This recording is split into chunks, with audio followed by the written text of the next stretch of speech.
Bonjour tout le monde. Comme on me pose souvent des questions sur ce sujet, je vous ai préparé une petite vidéo explicative sur le périnée, les abdominaux hypopressifs, qu'est-ce que c'est, à quoi ça sert et surtout comment faire de bons abdominaux sans se faire mal. Pour démarrer, je vais vous parler de la posture debout. Ici, quand on ne fait pas attention, on est au repos, on a tendance à verrouiller ses genoux, à s'appuyer un petit peu en arrière sur les vertèbres, le ventre qui pousse un peu en avant et les épaules en avant. On est tassé, recroquevillé et on a du mal à respirer. Première chose à faire, déverrouiller ses genoux. Ici, ça permet d'ouvrir un petit peu au niveau des cuisses et de libérer le bassin.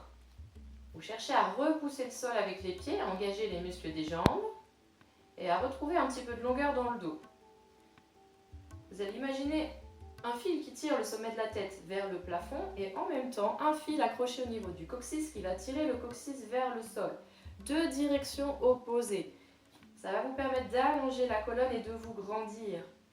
Ici, vous enlevez donc les pressions au niveau des vertèbres, vous n'êtes pas tassé, vous êtes étiré, ce qui fait moins de tension dans le dos, qui laisse de la place pour pouvoir rentrer le ventre et surtout qui vous laisse de la place pour mieux respirer. Ensuite, le périnée, qu'est-ce que c'est?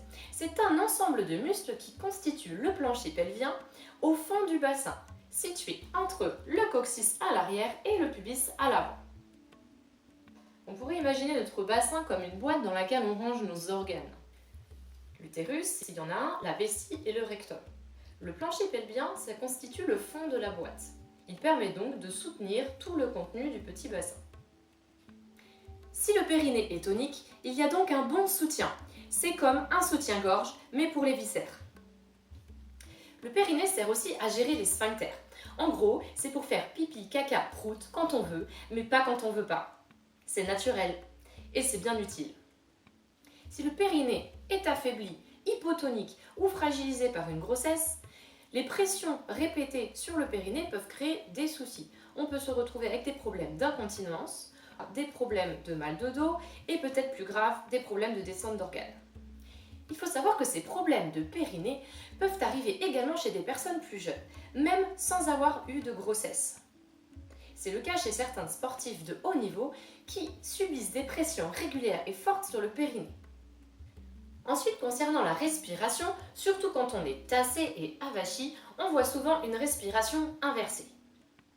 C'est-à-dire qu'on va respirer un peu haut dans la poitrine, parfois sans laisser le ventre se détendre et le périnée bouger naturellement sur la respiration. Et sur l'expire, on va se tasser en poussant sur le ventre, le laisser sortir. Ici, le contenu du ventre pousse vers le bas sur le périnée. La bonne respiration, c'est celle qui vous fait grandir. Ici, on va inspirer dans les côtes, dans tous les plans de l'espace, comme un gros ballon. Laissez le ventre se gonfler. Alors, c'est léger, on ne va pas l'exagérer. Le ventre qui se gonfle, c'est important aussi pour détendre le ventre, apporter de l'oxygène au niveau des viscères et masser un petit peu les organes. À l'inspiration, le diaphragme descend comme un piston, l'air va rentrer dans les poumons, le périnée se relâche. C'est naturel et il n'y a pas de pression. À l'expiration, le périnée se contracte, le ventre rentre, le diaphragme remonte et va chasser l'air du bas vers le haut. Inspire, je relâche. Périnée expire, je grandis. On privilégie donc l'effort sur l'expiration pour accompagner les mouvements du périnée et du diaphragme. C'est là qu'intervient le travail des abdos profonds. Pour faire simple, le transverse, le plus profond, a un rôle de maintien. C'est celui qui vous permet de rentrer le ventre. Les obliques, si on est bien grandi et que le transverse est engagé, font aussi office de gaine. Ils permettent aussi de faire les inclinaisons du buste, et puis les rotations. Les grands droits sont les abdominaux superficiels. À l'expire, le périnée est engagé, le ventre rentre, le transverse est actif. C'est un muscle expirateur qui fait office de gaine abdominale.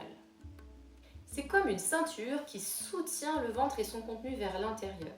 Ça évite que le ventre ne pèse en avant, que les organes poussent vers le bas, et donc ça soutient également le bas du dos et ça le soulage si vous avez des tensions. Les abdominaux hypopressifs Ce sont ceux qui vont vous permettre de garder cette gaine abdominale, d'affiner la taille, de garder le ventre plat et de protéger votre dos et vos vertèbres. C'est pas mal, hein? Alors le périnée va travailler, le transverse aussi, les obliques aussi, mais aussi les grands droits. Sauf qu'ils vont travailler de manière isométrique, c'est-à-dire en gainage. Comme deux bretelles entre les côtes et les hanches, ils ne doivent pas être trop étirés ou raccourcis. Les grands droits vont venir compléter et renforcer le travail du transverse dans tous les exercices plus intenses, comme la planche par exemple. Vous pouvez vous dire que votre sangle abdominale, c'est comme une grande ceinture de maintien qui doit toujours être présente. Elle protège à la fois le ventre, le périnée et votre dos. Alors oui, c'est beaucoup plus subtil, c'est beaucoup moins démonstratif que tous les exercices qui vont vous permettre de faire ressortir vos tablettes de chocolat. Mais c'est plus efficace et surtout, c'est beaucoup mieux pour le corps. Alors vous l'aurez compris, pour éviter de faire des mauvais abdominaux, il faut surtout éviter de se tasser, garder l'étirement de la colonne vertébrale, engager son périnée et le bas de son ventre, comme si on voulait remonter ici les organes sous les côtes. C'est comme si on voulait remonter tout le contenu d'un tube de dentifrice du bas vers le haut. Alors pourquoi on évite les crunchs? Parce que sur les crunchs ici, vous remontez la tête, vous ramenez le buste vers les cuisses, donc vous raccourcissez l'espace entre les côtes et les hanches. Du coup, le ventre sort, vous poussez les organes vers le bas, ça crée des pressions sur le périnée, et en prime, vous tirez sur les vertèbres. Ça ne veut pas dire qu'on ne peut pas apprendre à faire un bon relevé de buste. Ici, déjà, vous allez placer les mains derrière la nuque. Si c'est possible pour les épaules, vous allez presser légèrement les coudes en ouverture vers le sol et la tête dans vos mains. Cherchez à vous étirer en éloignant le coccyx du sommet de la tête. Déjà, vous allez sentir que vous allez grandir et vous affiner. On mincit et on grandit. Sur les expirations, vous serrez le périnée et vous rentrez le ventre du bas vers le haut. Vous aspirez le contenu du ventre sous les côtes. J'inspire, je peux relâcher mon ventre naturellement. On voit qu'ici, ça se soulève, c'est libre. Et à l'expire, je creuse. Périnée, expire, grandir. Ensuite, si on rajoute un relevé de buste, la colonne doit toujours être étirée. J'engage bien en premier lieu le périnée, le bas du ventre. Ma sangle abdominale, elle est engagée, elle est forte. Je peux ensuite augmenter un petit peu plus le travail avec les grands droits, mais sans pousser sur mon ventre. Je continue de pousser ma tête dans mes paumes de main pour garder un engagement très fort au niveau du bas du ventre et ne pas tout écraser vers l'avant. Si vous montez le haut du buste, pensez à grandir. Pour monter, c'est par le sommet de la tête. Et surtout, règle numéro 1, inutile de monter trop haut. Un tout petit peu de hauteur pour engager les angles. Les grands droits ici en rentrant le ventre, vous allez tout de suite sentir le travail plus intense dans les abdos. Privilégiez les exercices statiques de gainage. Le mieux étant de garder la tête au sol car on a un dos bien étiré. Même notion ici dans l'exercice de la planche. Que vous soyez sur les genoux ou bien sur les orteils, jambes tendues, cherchez à éloigner le sommet de la tête du coccyx, à éloigner les hanches de vos épaules. La taille est longue, le dos est étiré et vous avez plus de place pour rentrer le ventre et mieux respirer. Dans cette position jambes tendues, poussez les talons vers l'arrière, sommet de la tête vers l'avant pour être encore mieux étiré.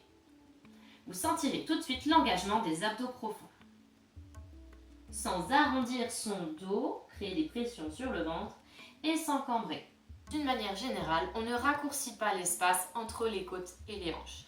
On cherche toujours à se grandir pour affiner au maximum, engager le plancher pelvien et le bas du ventre. On ne pousse pas sur son ventre, on le rentre. On prend la force en plaquant tout sous les côtes et en cherchant à remonter. Vous aurez plus de puissance, plus de force et comme ça vous protégerez votre dos et vos vertèbres. En prime, vous aurez un ventre plat et une taille bien dessinée. Vous savez maintenant à peu près tout sur les abdos profonds et les abdominaux hypopressifs. Maintenant, je compte sur vous pour penser à tout ça et faire des bons abdominaux qui vous protègent. J'espère que cette petite vidéo vous a permis d'y voir un peu plus clair. Je vous retrouve bientôt pour un autre focus. D'ici là, portez-vous bien. À bientôt. Bye bye.